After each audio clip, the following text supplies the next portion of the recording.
জানেন কি গিরি গোবর্ধন পর্বতকে কেন শ্রীকৃষ্ণ তার বাম হাতের কেড়ে আঙুলে তুলেছিলেন? ইন্দ্রদেবের দর্প চূর্ণ করার জন্য।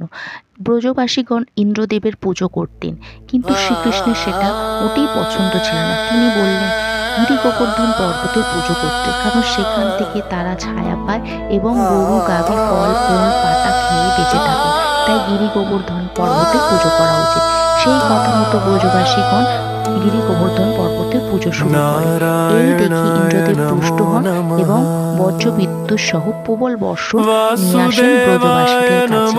তখন শ্রীকৃষ্ণ গিরি গোবর্ধন পর্বতকে তার বাম হাতের কেড়ে আঙুলে উঠিয়ে কনিষ্ঠ আঙুলে উঠিয়ে তখন ব্রজবাসীকে তার তলায় আশ্রয় নিতে বলে। আর এইভাবে গিরি গোবর্ধনের পর্বতের নিচে 7 দিন 7 রাত টানা ব্রজবাসী আশ্রয় নিয়ে থাকেন। কমেন্টে রাধে রাধে বলে, শ্রীকৃষ্ণ বলে আমার চ্যানেলটিকে সাবস্ক্রাইব করে দিন।